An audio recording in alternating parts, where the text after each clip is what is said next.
No film premieres, no festivals, no award shows. SAG-AFTRA went on strike July 13th, just 6 weeks after the WGA began its work stoppage. These two guilds haven't been on strike at the same time in more than 60 years. If I were that company, I would lock them behind doors. But what led to this monumental moment, and what does it mean for the future of Hollywood?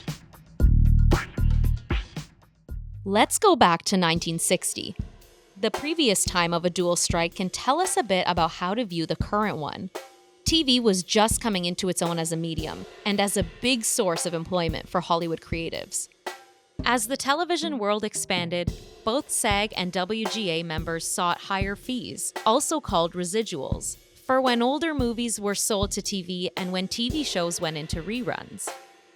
Actors and writers stressed the importance of residuals because otherwise, their only income was from the initial compensation they were paid per project. Residual fees for rebroadcast movies and TV shows help actors, writers, and producers survive between those projects. The dual strike materialized early in the year with the WGA going on strike first and SAG joining them not long after. SAG ended their strike first when Hollywood's major studios agreed to pay actors residuals for TV sales on films made after 1960. In turn, actors gave up residuals on films made between 1948 and 1959.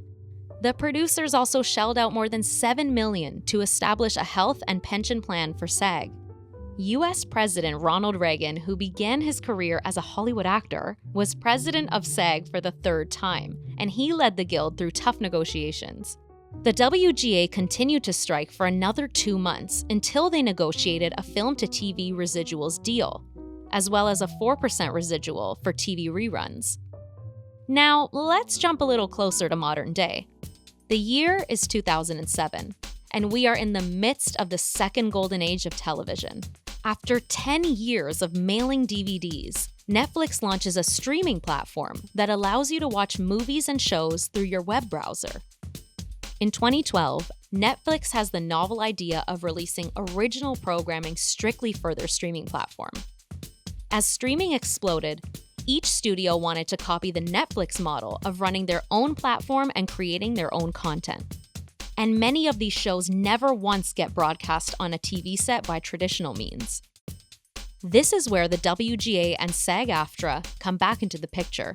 The compensation and residual plans that were long established for guilds were built for broadcast television. They didn't encompass the new world of on-demand streaming, where anyone can rewatch the entirety of Grey's Anatomy on Netflix for the 1000th time. So pick me. Choose me. The guilds brought these concerns into the negotiations with the Alliance of Motion Picture and Television Producers before their respective contracts were about to expire, without success. WGA went pencils down on May 2nd. SAG-AFTRA walked out on July 14th. Why didn't the studios just pay writers and actors more money through residuals? Well, it's not as simple as the AMPTP coming up with a logical percentage to solve the problem.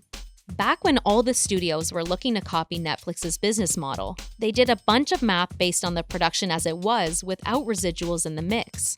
Then they borrowed a lot of money based off that number. They put that money towards developing streaming platforms and financing lots of original programming, with the short-term view of subscriber growth and the long-term view of being quite profitable. One day. So outside of Netflix and Hulu, at the time of the most recent contract negotiations, none of the streaming businesses were profitable. Based on the calculations the studios made, now adding higher residuals into the mix, it would take them a lot longer to make a profit, which isn't good at a time of high inflation that led into the Fed raising interest rates. Bottom line, it's bad timing. So how will it work out? Eventually, all parties will come to some form of compromise around residuals. Making shows and movies for streaming is about to be more expensive.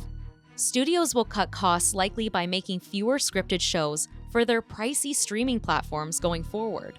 Peak TV, the second golden age of television, is officially dead after a very memorable 23-year run. You ever feel like nothing good was ever gonna happen to you? Yeah, and nothing did. So what? Rest in peace, champ.